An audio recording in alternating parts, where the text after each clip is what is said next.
കുത്തുന്നത് എന്താണെന്ന് വെച്ചാൽ ആ നിങ്ങൾക്ക് ഒരാളും നന്നാവണത് ഇഷ്ടമല്ല എന്നൊക്കെ നന്നായിട്ട് അറിയാം. നിങ്ങളെ വിട്ടിട്ട് പോണ പെണ്ണുങ്ങൾ നന്നായാൻ പിടിക്കില്ല, നിങ്ങളെ വിട്ടിട്ട് പോണ പെണ്ണുങ്ങൾ വേറെ കല്യാണം കഴിച്ചാൽ നിങ്ങൾക്ക് പിടിക്കില്ല. ഓക്കെ, നിങ്ങൾ വേറെ പെണ്ണുങ്ങളായിട്ട് ജീവിതം തുടങ്ങി, അപ്പോൾ അവരുടെ പാട്ടിന് വിടണ്ടേ? അത് നിങ്ങൾക്ക് പറ്റില്ല.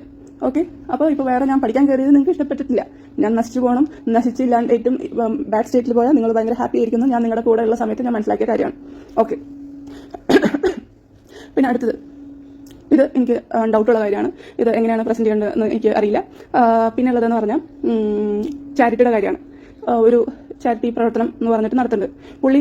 ഞാൻ കണ്ട കാര്യങ്ങളാണ് ഇതിൽ.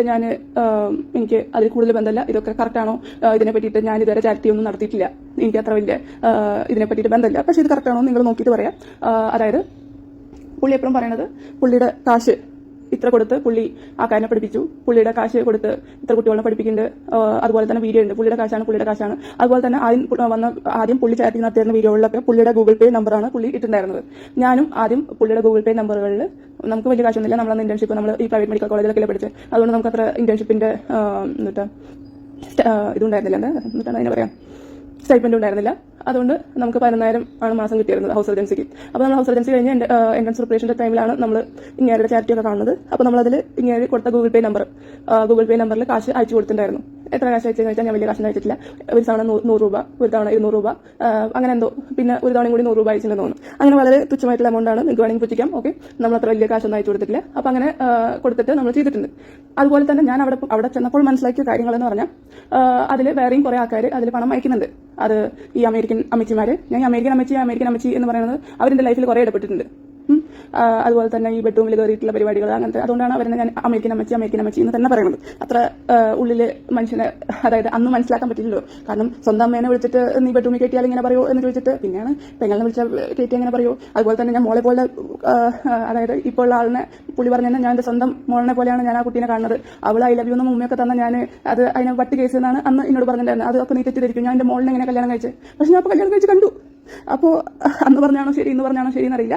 അപ്പോൾ അന്ന് അമ്മയാന്ന് പറഞ്ഞിട്ടുള്ള ആൾക്കാരൊക്കെ ആയിരുന്നു. അപ്പോൾ ഇവർക്ക് എന്താ വെച്ചാൽ ഇവർ മാസം ഓരോ ഇതിൽ ഇവർ എത്രയോ ഡോളേഴ്സ്, അതായത് 23,000 രൂപ ഒക്കെ വരുന്ന, എത്ര ഡോളേഴ്സ് എന്ന് അറിയില്ല, ഞാൻ കണ്ടിട്ടുണ്ട് ഇവരുടെ അക്കൗണ്ടിൽ നിന്ന് വരുന്നത്. അതുപോലെ തന്നെ മുമ്പ് ലണ്ടനിൽ നിന്ന് ഒരു ആളുണ്ടായിരുന്നു, ലണ്ടനിൽ ആളുടെ പേര് ഞാൻ പറയുന്നില്ല. അപ്പോൾ ലണ്ടനിൽ നിന്നുള്ള സ്ത്രീ, ഇയാൾ ആക്ച്വലി ഇത്തിരി കല്യാണം കഴിക്കാനോ അങ്ങനെ എന്തൊക്കെയോ ഒരു പ്രതീക്ഷ കൊടുത്തെന്ന് തോന്നുന്നു. അപ്പോൾ അങ്ങനെ ഒരു പ്രതീക്ഷയിൽ ആണെന്ന് തോന്നുന്നു ഇവരും ആ ഗ്രൂപ്പിലുണ്ടായിരുന്നു. ആ ഗ്രൂപ്പിൽ നിന്ന് അവരും കുറച്ച് കാശൊക്കെ അയച്ചിട്ടുണ്ട്. ഈവൻ ഞാൻ അവിടെ ആക്ച്വലി ഈ കല്യാണ അനൗൺസ്മെന്റിന് മുമ്പേ ഞങ്ങൾ ഇതിന്റെ കഴുത്തിൽ താലി കെട്ടി പുള്ളി കൊണ്ടുപോയിട്ടുണ്ടായിരുന്നല്ലോ. പുള്ളിയുടെ ചെന്നൈ അമ്മയുടെ വീട്ടിലും അതുപോലെ തന്നെ പിന്നെ പുള്ളിയുടെ കല്ലൂരി വീട്ടിലുമായിട്ട് ഞാൻ നിന്നിട്ടുണ്ട്. ആ സമയത്തും ഈ പെണ്ണായിട്ട് സംസാരിക്കുന്ന കണ്ടിട്ട് ഇങ്ങനെ റൂം അടച്ച് പോയിട്ടിരുന്ന് സംസാരിക്കും.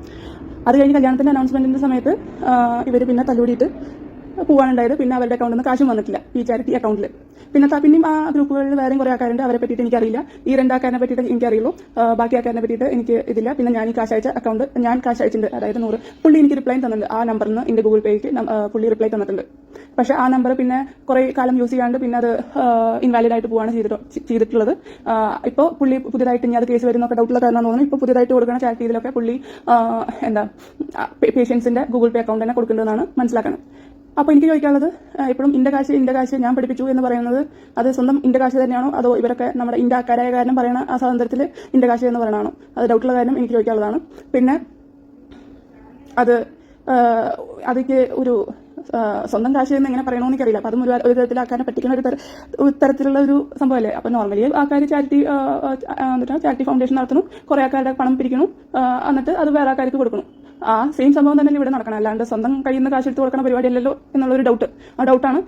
അതിൽ എത്രമാത്രം എനിക്ക് കൂടുതൽ അതിൽ ഒന്നും പറയാനില്ല, എനിക്ക് അതിനെ പറ്റിയിട്ട് കൂടുതൽ അറിയില്ല. ഇനിയിപ്പോൾ ഇങ്ങനെയൊക്കെ ചെയ്താലും ഇന്റെ കാശ് എനിക്ക് പറയാൻ പറ്റുമെന്ന് എനിക്കറിയില്ല, അത് വേറെ കാര്യം. പിന്നെ എനിക്ക് പറയേണ്ടായിരുന്നു ഈ ലണ്ടനത്തെ കുട്ടിയാണോ ചേച്ചിയാണോ എന്നൊക്കെ അറിയില്ല. അവരെ പറ്റിയിട്ട് അവര് ഈ മനുഷ്യനെ കാണാൻ വേണ്ടിയിട്ട് ചെന്നൈയിലേക്ക് വന്നിട്ടുണ്ടായിരുന്നു. അപ്പോൾ ചെന്നൈയിൽ ആ പെണ്ണിനൊക്കെ എങ്ങനെ കെട്ടാനാണ്? ആ പെണ്ണിനെ കണ്ട നമ്മുടെ വീട്ടിൽ നിൽക്കുന്ന പണിക്കാർ പോലെയുണ്ട്. ഓഹോ, നിങ്ങൾ അവരുടെ കാശും മേടിക്കും, എന്നിട്ട് അവരെ തന്നെ ഇങ്ങനെ ബോഡി ഷേമിങ്ങും ചെയ്യും. അപ്പോൾ അവനെ ഇത്ര കാലം പ്രതീക്ഷയായിട്ട് കൊണ്ട് നടന്നിരുന്നു എന്തിനായിരുന്നു എന്ന് എനിക്ക് മനസ്സിലായിട്ടില്ല. ഞാൻ പറഞ്ഞു വരുന്നു, ഞാൻ ഓൾറെഡി പ്രേമിച്ചുകൊണ്ടിരുന്ന സമയത്ത് അവിടെ വേറൊരു പെണ്ണുണ്ടായിരുന്നു എന്ന്. ആ പെണ്ണ് ആക്ച്വലി പിരിഞ്ഞു പോകാൻ കാരണം ഈ ലണ്ടൻ ആയിട്ടുള്ള ഈ പെണ്ണായിട്ടുള്ള ഒരു റിലേഷനാണ്. ഇത് ഭയങ്കര കോംപ്ലിക്കേറ്റഡ് ആയിട്ട് വരും. അതായത് കുറെ പെണ്ണുങ്ങളുടെ കാരണം അങ്ങോട്ടും ഇങ്ങോട്ടും തിരിഞ്ഞു. ഞാൻ ഓൾറെഡി മുമ്പത്തെ വീഡിയോയിൽ പറഞ്ഞിട്ടുണ്ടായിരുന്നു, ഞാൻ ഓൾറെഡി നേരെ പ്രേമിച്ചുകൊണ്ടിരിക്കുന്ന സമയത്ത് വേറൊരു പെണ്ണ് ഒപ്പം താമസിച്ചിട്ടുണ്ടായിരുന്നു. പിന്നെയാണ് ഞാൻ അറിയണത്. ആ പെണ്ണ് ആക്ച്വലി പിരിഞ്ഞു പോകാൻ കാരണം ഈ ലണ്ടനത്തെ ഈ പെണ്ണായിട്ടുള്ള റിലേഷനാണ്. അങ്ങനെ പറഞ്ഞിട്ടുള്ള സാധനങ്ങളുടെ കാര്യങ്ങളും പ്രൂഫുണ്ട്. ഇതൊക്കെ കോടതി ചോദിക്കുകയാണെങ്കിൽ അല്ലെങ്കിൽ പോലീസ് ചോദിക്കുകയാണെങ്കിൽ എല്ലാതും കാണിച്ചു തരാൻ തയ്യാറാണ്. ഇനി ഇതൊക്കെ ഓക്കെ തെളിവെന്ന് പറഞ്ഞിട്ട് മേടിച്ചിട്ട് നിങ്ങൾ നശിപ്പിക്കാൻ വേണ്ടിയിട്ടാണ് ഉദ്ദേശിക്കുന്നത്. ഞാൻ ഇത് പല പെൻഡ്രൈവുകളിലും പല ഇതായിട്ടും പല ആൾക്കാർക്കും ഞാൻ കൊടുത്തു വെച്ചിട്ടുണ്ട്. ഈവൻ ഞാനിത് ഇന്ന ആൾക്കാർ കൊന്ന അടക്കം ഇതൊക്കെ പുറത്തു വരേണ്ട സമയത്ത്. ഓക്കെ, പിന്നെന്താ, പിന്നെ ഇപ്പോഴത്തെ നിയമം അനുസരിച്ചിട്ട് ഈ വീഡിയോ റെക്കോർഡിങ്സും എല്ലാതും തെളിവാണ് എന്നാണ് എൻ്റെ ഒരു വിശ്വാസം. അപ്പോൾ ഇതൊക്കെ ഞാൻ ഈ പബ്ലിക് മീഡിയയിൽ ഇങ്ങനെ കിടന്ന് വിളിച്ചു പോകുന്നതൊക്കെ ഒരു വാലിഡ് എവിഡൻസ് തന്നെയാണെന്നാണ് ഞാൻ വിചാരിക്കുന്നത്. അപ്പോൾ അത് വെച്ചിട്ട് ആക്ച്വലി ഒരാൾ റേപ്പ് ചെയ്യുന്നുണ്ട് എന്നൊക്കെ, റേപ്പ് എന്ന് ആവശ്യമില്ലാണ്ട് ഒരാൾ ഉപയോഗിക്കുന്നുണ്ടെങ്കിൽ രണ്ട് തരത്തിലും. ഈ കസ്തൂരി എന്ന് പറയുന്നത് എന്താണ് ഫോൾസ് അലിഗേഷൻ ഓഫ് റേപ്പ് കൊടുത്തിട്ട് ഒരു പെണ്ണിനെ അറസ്റ്റ് ചെയ്തിട്ടുണ്ട്. അതന്നെ അങ്ങനെ ചെയ്യേണ്ടതല്ല. ഞാൻ ഫോൾസ് അലിഗേഷൻ ആണെങ്കിൽ അത് അറസ്റ്റ് ചെയ്യണം, അല്ലെങ്കിൽ ഞാൻ പറഞ്ഞ ശരിയാണെങ്കിൽ ഓപ്പോസിറ്റ് ആളിനെ അറസ്റ്റ് ചെയ്യണം. ഇതെങ്ങനെ നടക്കണ്ട, അല്ലെങ്കിൽ അല്ലാണ്ട് ഒരാൾ ഇങ്ങനെ വിളിച്ചു പോയിക്കൊണ്ടിരിക്കുന്നു, കുറെ യൂട്യൂബുകാർ അതിന് റിയാക്ട് ചെയ്തുകൊണ്ടിരിക്കുന്നു. പക്ഷെ ആരും ഒന്നും മിണ്ടുന്നില്ല. ഇത് മീഡിയ അല്ലേ, ഇത് വീഡിയോ റെക്കോർഡിംഗ് അല്ലേ, ഇതിനൊന്നും ഒരു വിലയില്ലേ? പിന്നെ ഞാൻ 2-3 വീഡിയോ റിയാക്ട് ചെയ്ത് ഇന്നെ സപ്പോർട്ട് ചെയ്ത് വീഡിയോ റിയാക്ട് ചെയ്യുക, ഇന്നെ സപ്പോർട്ട് ചെയ്യുക, ന്യായത്തിന് സപ്പോർട്ട് ചെയ്യുക, എന്താണോ ആ സപ്പോർട്ട് ചെയ്ത് തന്നെ വീഡിയോകളുടെ ഇടയിൽ കുറേയല്ല 1-2 ഭീഷണികളുടെ കമന്റ് കണ്ടു. എനിക്കത് കണ്ടപ്പോൾ ഭയങ്കര വിഷമമായി. അതുപോലെ തന്നെ മൂപ്പന്റെ വീഡിയോയിൽ മൂപ്പൻ പറയുന്നത് കേട്ടു, എനിക്കും ഇതുപോലെ ഭീഷണികളുടെ ഇത് വരുന്നുണ്ട്. അതുപോലെ തന്നെ എത്ര കാലം എനിക്ക് എന്റെ വീഡിയോ ചാനൽ പൂട്ടിക്കാൻ ആൾക്കാർ നോക്കുന്നുണ്ട്, എത്ര കാലം എനിക്ക് വീഡിയോ ഇടാൻ പറ്റുമോ എനിക്കറിയില്ല, എനിക്കിടാൻ പറ്റുന്ന വരെ ഞാൻ ജസ്റ്റിസിന് വേണ്ടിയിട്ട് ഇങ്ങനെ വീഡിയോ ഇട്ടുകൊണ്ടിരിക്കുന്നു പറഞ്ഞിട്ട് സീരിയസ്ലി ഇത് കണ്ടിട്ടൊക്കെ ഭയങ്കര വിഷമമാവുന്നുണ്ട്. ആക്ച്വലി അവരെടുക്കുന്ന റിസ്കിനെയും കണ്ടും ആക്ച്വലി ഞാൻ ഓൾറെഡി മൊത്തത്തിൽ ഇതിൽ പെട്ടി കിടക്കുന്ന ആളാണ്. അപ്പം ഞാനും അവരും തമ്മിൽ ഭയങ്കര, അവർക്കിതിൽ ഒരിക്കലും ഇടപെടേണ്ട കാര്യമില്ല, എന്നിട്ടും അവരിതൊക്കെ ഇടപെടുന്നുണ്ട് എന്നുള്ളതിൽ സന്തോഷമുണ്ട്, സ്നേഹമുണ്ട്, അതുപോലെ തന്നെ വിഷമമുണ്ട്.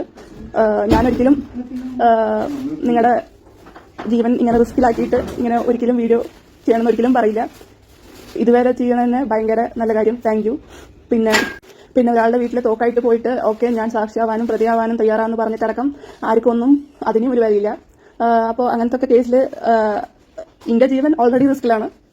അങ്ങനെ ഓക്കെ, ഒരാൾ ജീവൻ റിസ്കിലാണ്, റിവെഞ്ച് എടുക്കും എന്ന് നിങ്ങൾ മുമ്പത്തെ ഇവരുടെ ഹിസ്റ്ററി കണ്ടിട്ട് മനസ്സിലാവുന്നുണ്ട്. ഇപ്പോൾ പുതിയ ഭടന്മാർ ഇറങ്ങിയിട്ടുണ്ട് നമ്മളതിനെ ഒരു മോശപ്പെടുത്താൻ വേണ്ടിയിട്ട്, അതുപോലെ തന്നെ ഭീഷണിപ്പെടുത്താൻ വേണ്ടിയിട്ട്. എന്നിട്ടും ആൾക്കാർക്കും ഒന്നും വിലയില്ലെങ്കിൽ അതുപോലെ തന്നെ അല്ലേ ബാക്കിയുള്ള ആൾക്കാരുടെയും ജീവനും അതേ വില തന്നെ ഉണ്ടാവുള്ളൂ. നമുക്ക് കാശും പ്രശസ്തിയും അങ്ങനത്തെ സാധനങ്ങളൊക്കെയും അതുപോലെ തന്നെ നല്ല ഇൻഫ്ലുവൻസ് ഉണ്ടെങ്കിൽ നമ്മുടെ ജീവന വിലയിലോ എന്നാണ് ഞാൻ ഈ കാര്യത്തിൽ നിന്നൊക്കെ മനസ്സിലാക്കുന്നത്. അതുകൊണ്ട് എനിക്ക് വേണ്ടിയിട്ട് നിങ്ങൾ റിസ്ക് എടുക്കാൻ ഞാൻ ഒരിക്കലും പറയില്ല, കാരണം നിങ്ങളെ കാണുന്നതാണ് ഈ സംഭവങ്ങളൊക്കെ. പക്ഷേ താങ്ക് യു സോ മച്ച്. എല്ലാം നല്ലപോലെ നടക്കുമെന്ന് വിചാരിക്കുന്നു. ഹെൽപ്പ് ചെയ്യുന്ന ആൾക്കാരോട് താങ്ക് യു. അതുപോലെ തന്നെ കമന്റുകളിലായാലും അതുപോലെ തന്നെ മെസ്സേജുകളിലായാലും സപ്പോർട്ട്. എലിസബത്ത് ബാലയ്ക്കെതിരെ മറുപടിയുമായി എത്തിയിരിക്കുകയാണ്.